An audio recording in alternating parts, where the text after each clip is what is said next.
wrapped in a robe of light, clothed in your glory, that spreads its wings over my soul. May I be worthy.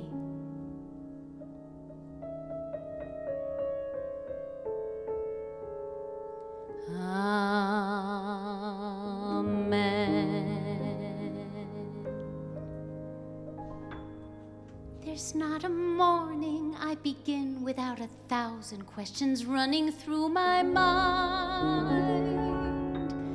that I don't dare to find the reason and the logic in the world that God designed. The reason why a bird was given wings, if not to fly and praise the sky with every song it sings. What's right or wrong, where I belong within the scheme of things.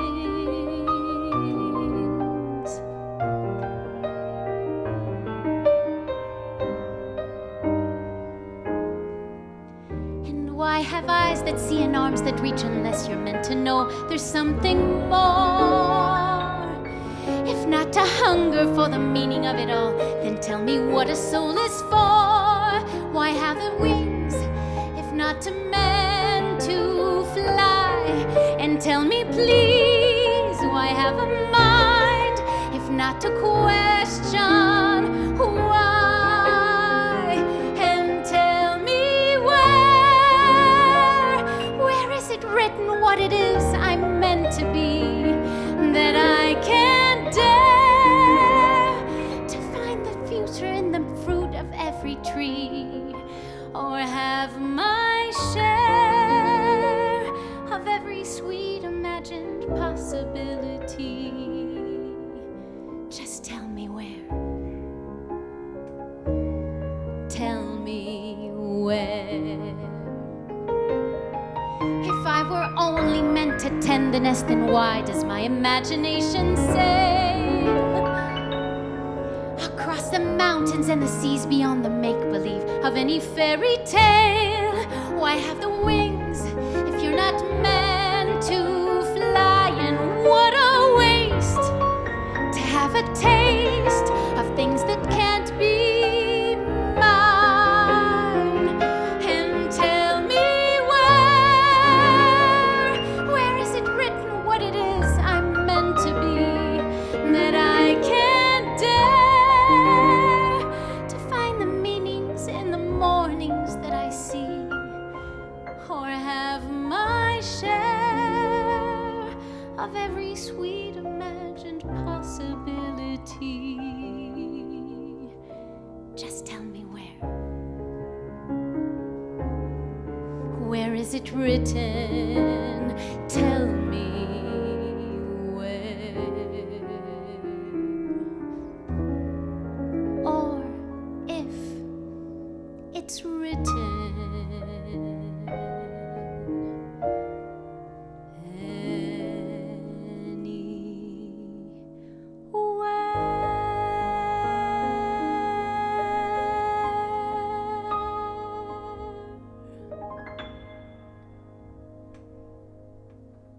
Chirelle, bienvenue.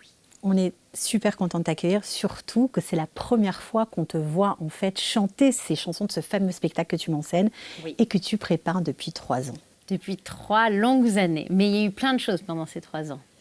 Je crois que je t'en ai parlé la première fois à toi il y a 3 ans. Exactement. Déjà. Alors c'était, je m'en souviens, c'était au téléphone, un projet comme ça. Tu m'as dit, je vais faire un spectacle autour de Yontel.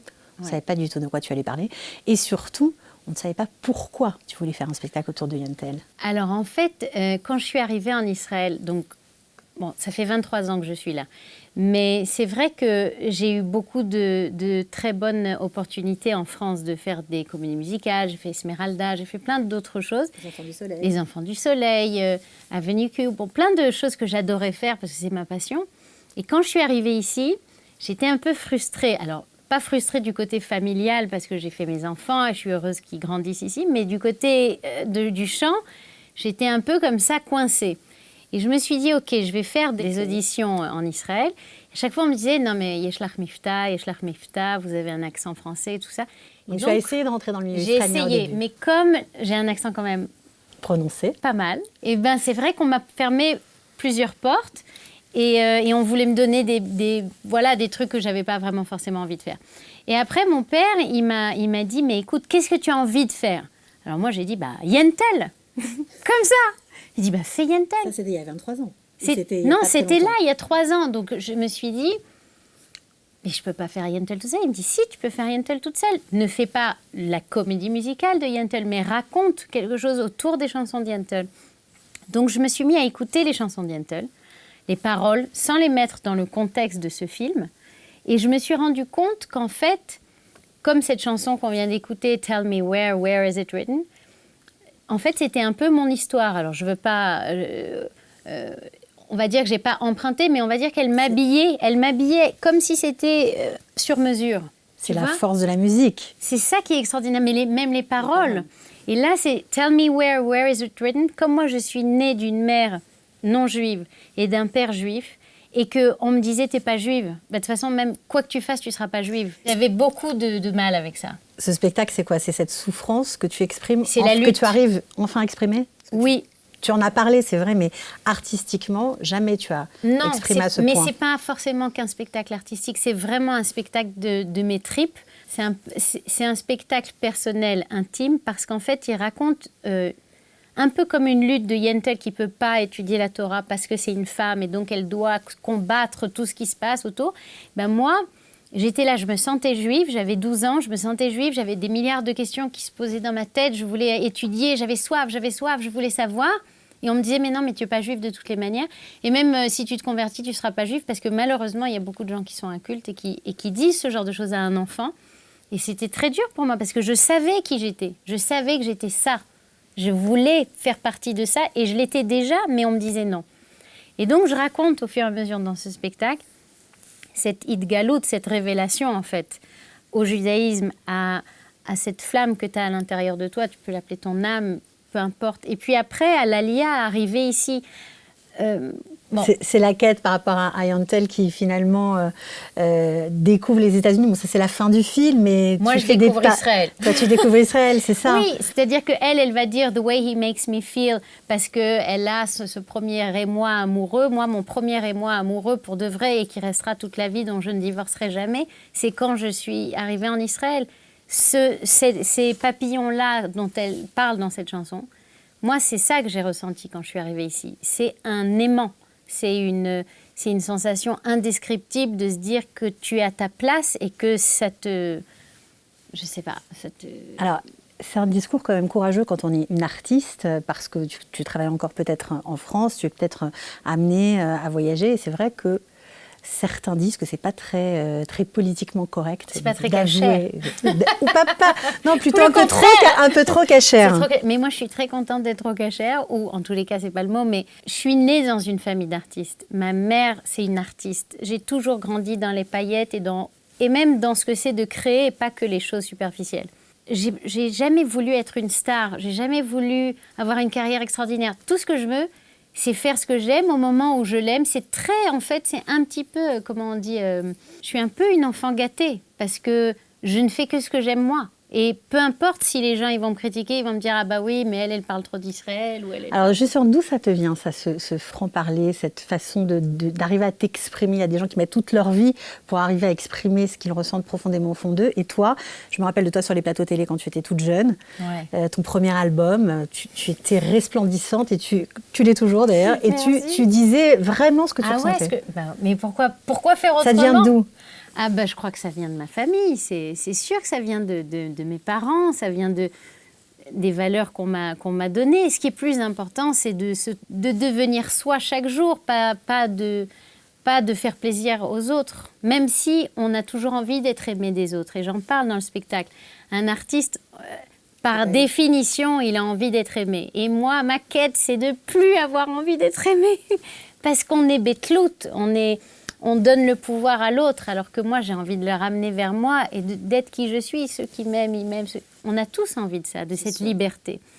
Et j'en parle aussi dans ce spectacle. La révélation de 40 ans, là maintenant j'en ai 42, mais c'est extraordinaire. C'est que Churchill, il disait à 20 ans, on en a à faire de ce que les gens pensent de nous. À 40 ans, on n'en a plus rien à faire de ce que les gens pensent de nous. Et à 60 ans, on comprend qu'en fait, les gens, ils ne pensaient pas à nous.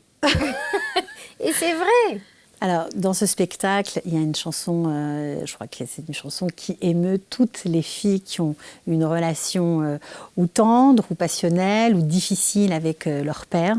Ouais. Papa Can You Hear Me, on va l'écouter, évidemment. Pourquoi tu l'as mis dans le spectacle? Et est-ce que c'est...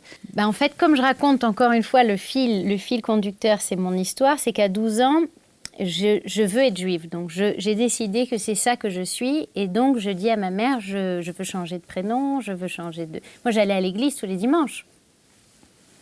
Donc, je change du tout au tout, j'ai dit, je veux aller habiter avec mon père. Maintenant, je ne connaissais pas mon père, parce que c'est un producteur très... Enfin, je ne le connaissais pas, je le connaissais peu, on va dire. Il n'était jamais là, on avait des rapports de un week-end sur deux, très rares, enfin, c'était des choses qui n'avaient aucune vraie base, en fin de compte. Monsieur Djaoui, pour ceux qui ne le connaissent pas. André Djaoui, qui est un grand producteur et surtout une grande personne. Et là, je me suis rapprochée de lui, mais je dis « Papa, can you hear me ?» Pas parce que, comme dans le film, elle parle à son père qui est parti, mais moi, à mon père que je ne connais pas, en fait. Et c'est ça le parallèle à chaque fois. Je trouve voilà, je raconte mon histoire par là. Mais tu sais ce que j'ai fait, parce que tu as dû parler des autres filles. Bien sûr. J'ai interviewé 15 femmes extraordinaires de 20 ans à 90 ans qui parlent elles aussi de leur relation avec leur père. Et elles seront avec moi sur scène en vidéo. Et elles vont parler du père, elles vont parler du souvenir, elles vont parler de la terre, elles vont m'accompagner avec cette histoire pour pas que ce soit que mon histoire, mais que ce soit l'histoire de tout le monde.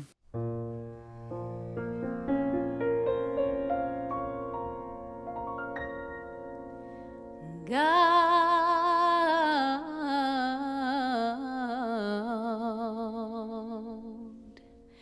oh God,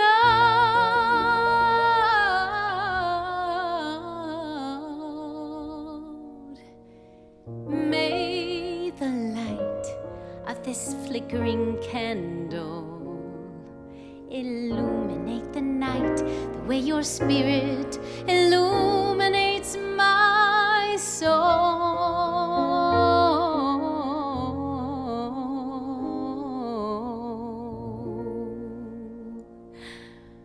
Papa, can you hear me? Papa, can you see me? Papa, can you find me in the night? Papa, are you near me? Papa, can you hear me? Papa, can you help me not be frightened? Looking at the skies, I seem to see a million eyes. Which ones are yours? Where are you now that yesterday has waved goodbye and closed its doors? The night is so much colder. The wind is so much colder. The world I see is so much bigger now that I'm alone. Papa, please forgive me. Try to understand me. Papa, don't you know I had no choice? Can you hear me praying anything I'm saying? Even though the night is filled with voices, I remember everything you taught me, every book I've ever read. Can all the books and all the words help me to face what lies ahead? The trees are so much taller, and I feel so much smaller. The world I see is twice as lonely, and the moon is half as bright. Papa, how I love you. Papa, how I need you. Papa, how I miss you. Kissing me good night.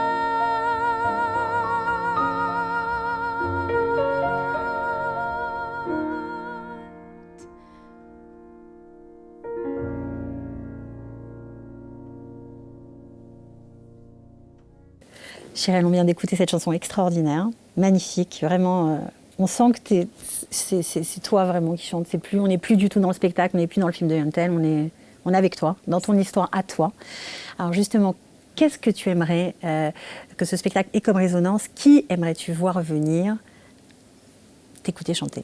Alors, une fois, j'ai été voir un spectacle à New York sur Broadway qui s'appelait La couleur pourpre. Et donc, c'est l'histoire des Noirs.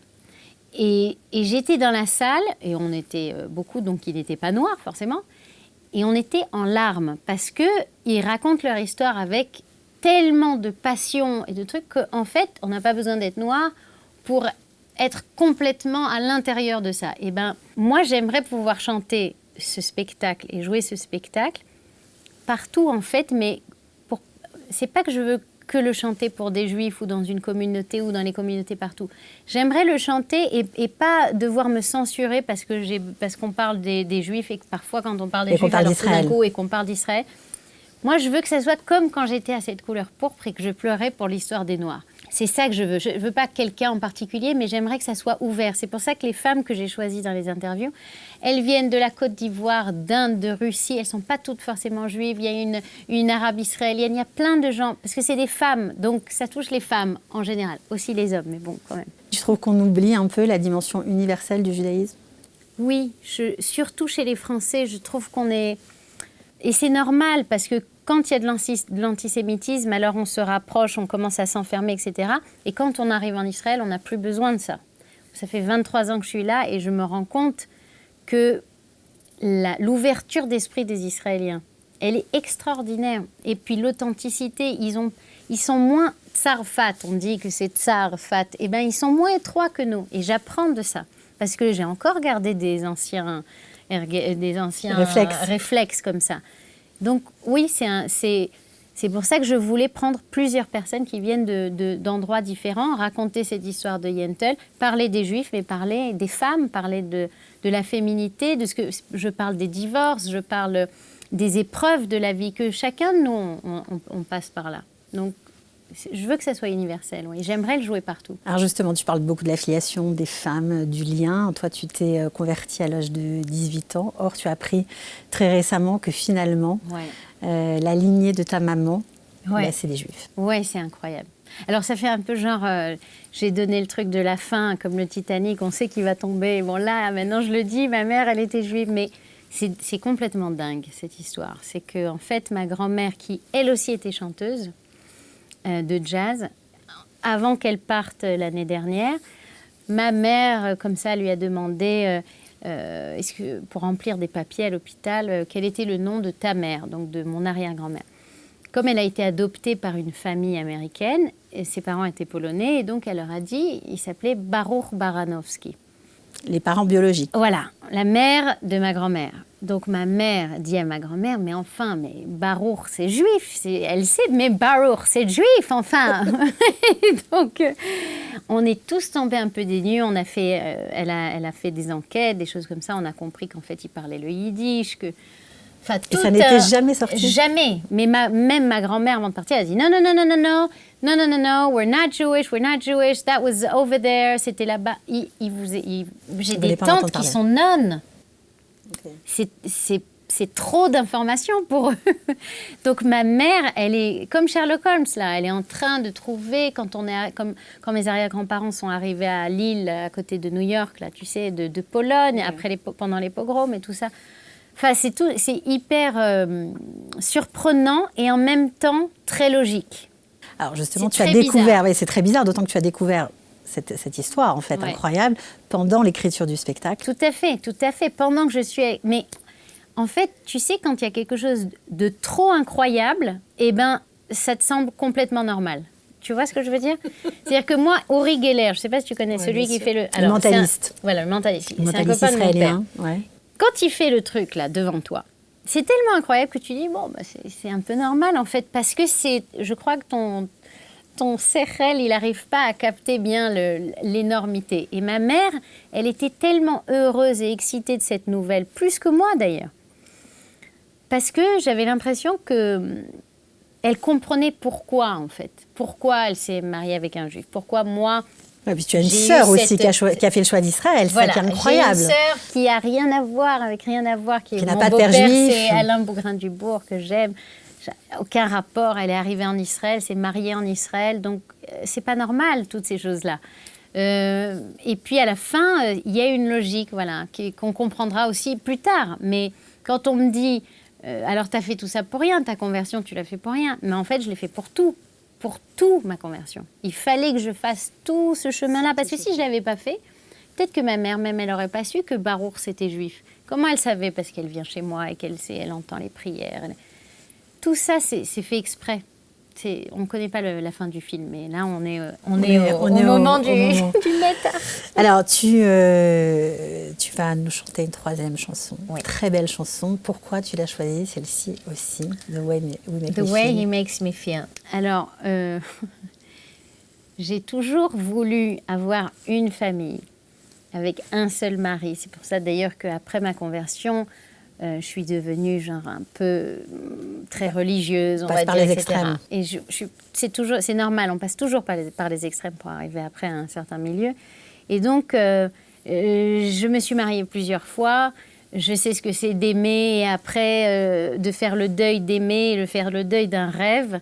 Mais je sais que quand je suis tombée amoureuse d'Israël, et c'est la différence entre aimer un homme ou une personne et aimer sa terre, comme comment elle s'appelle dans Autant n'emporte le vent, Tara, tu sais, elle est là avec sa terre, tu peux toujours revenir à ta terre. Ah, cette scène, c'est la scène, parce que son père lui dit rentre à Tara, c'est là que tu dois être. Et ben, the way it makes me feel, he makes me feel. Moi, je ne l'ai pas dit à un homme, je le dis à ma terre. Et donc, c'est une déclaration d'amour à son pays, en fait. Bon, c'est comme ça que je le vois. On va écouter. Oui.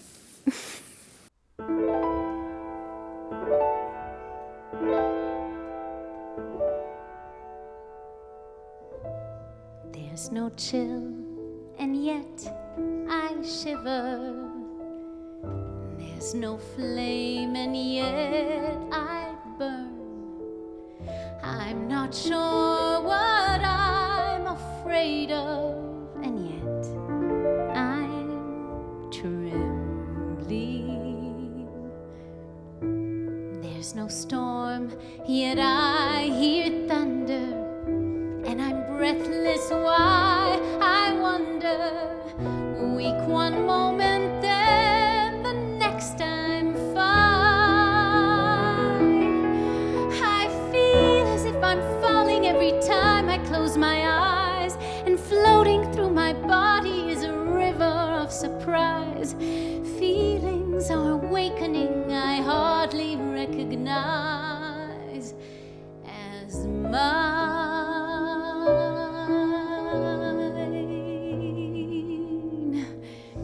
What are all these new sensations? What's the secret they reveal? I'm not sure I understand, but I like the way I feel.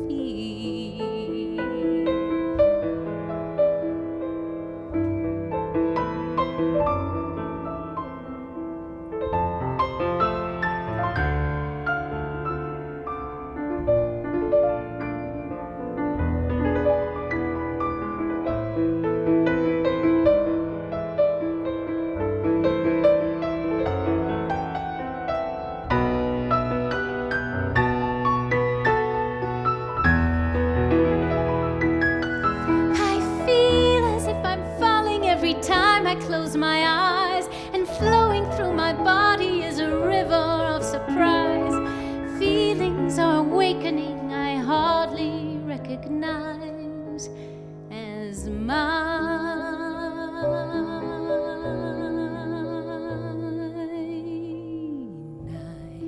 I'm a bundle of confusion, yet it has a strange appeal. Did it all begin with this and the way it makes me feel?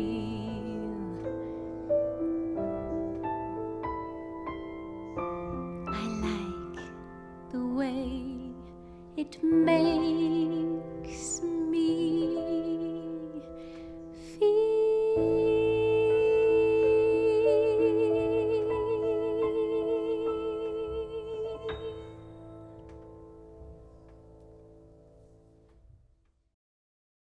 Bon, Shirel, je suis obligée de te poser une question sur ce pianiste incroyable. Il n'est pas que pianiste d'ailleurs. C'est un artiste. Incroyable. Ouais. Créateur, il écrit des chansons extraordinaires. J'ai eu la chance de le rencontrer il y a 15 ans et on est amis depuis ça. Vous êtes rencontrés grâce à Yael Naïm. Oui, tout à fait, parce que j'ai passé une audition pour faire en Israël Maria dans West Side Story et c'est lui qui m'a accompagnée. Et c'est comme ça que je l'ai rencontré. Voilà, ça y est, maintenant, Et ça me va bien. il a craqué. On a craqué. En fait, c'est un truc très bizarre parce que c'est très rare quand tu as deux artistes qui sont en parfaite symbiose. C'est comme si c'était une vague entre nous, une danse entre nous. Avec lui et j'ai aussi mon percussionniste, Ronnie Ivrin, tu sais, celui qui est toujours dans mes spectacles. Je l'adore. On a un vrai amour et je crois que c'est ça aussi qu'on entend dans la musique.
Giora Elinenberg, merci, bonjour. Vous êtes un très grand musicien, vous êtes encore directeur musical des grandes comédies musicales qui se jouent au théâtre Abima ou alors au théâtre Caméry. Vous avez été le directeur musical de Lara Fabian pendant plus de 10 ans.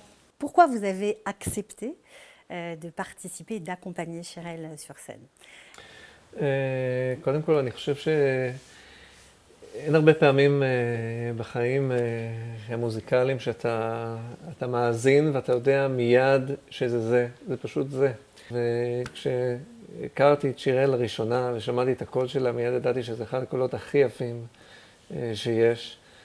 והשילוב הזה שלה, יחד עם יכולת הגשת שיר ואינטליגנציה, זה משהו שהוא די נדיר, אני יכול לומר.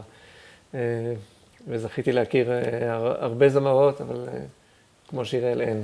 אבל אנחנו גם מכירים כבר 15 שנים, אנחנו חברים. נכון, מעבר לזה, אז כמובן שהקשר האישי שלנו עוד מחזק את זה, אבל באמת יש פה משהו מאוד מיוחד. Ce spectacle est un hommage aussi à Michel Legrand qui malheureusement nous a quittés. On a écouté une de vos compositions tout de suite, on sent tout de suite un fil, quelque chose qui vous relie. לגמרי, את מאוד מאוד צודקת בדברייך, ולמעשה המלודיה שניגנתי היא בהשראת מישל לגרן, ממש אחרי, כתבתי אותה לאחר שהאזנתי ליינטל שוב ושוב, פשוט ניגשתי לפסנתר, כמו קסם זה פשוט יצא. אז מישל לגרן הוא השראה גדולה ואגדה, והמופע הזה ולנגן את השירים האלה, זה פשוט באמת משהו מאוד מאוד ייחודי, ואני מקווה שתהיה לזה הצלחה גם.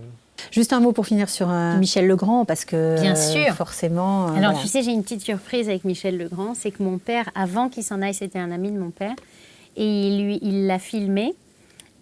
J'ai donc une interview exclusive que personne n'a entendue, et où il parle des Juifs.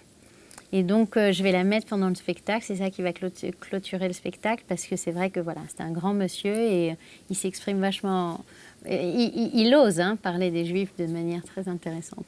Alors, avant de conclure, je suis obligée de rappeler les dates parce que franchement, tu nous as vraiment donné envie de venir t'écouter. Alors, Merci. ce sera le 1er décembre à Tel Aviv, le 4 décembre à Netanya et le 8 décembre à Ra'anana. Mais on va venir aussi à Jérusalem. Et ça sera pour l'année prochaine, en février, mars, on refera Jérusalem et Ashdod et d'autres villes. Et puis, je vais faire une tournée en France.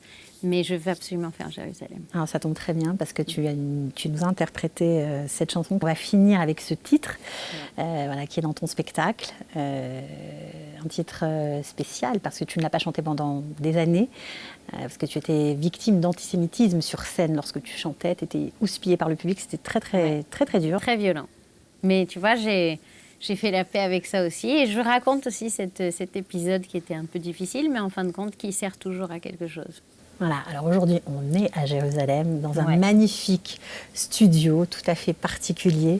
On remercie David Jakubowicz qui nous a accueillis avec Merci, beaucoup c'est vrai. beaucoup Grand de talent. mérite, magnifique. Un super ingénieur du son pour ceux qui aiment la musique. Voilà, c'était un grand moment pour nous aussi, un beau moment de partage, de musique, d'émotion. Alors on va finir avec Jérusalem et ton pianiste Giora. Avec plaisir. Giora Linenberg. Là où mon prénom a pris racine, au cœur du désert qui se dessine, là où la frontière devient si mince que personne n'entend plus les paroles du petit prince. À Jérusalem,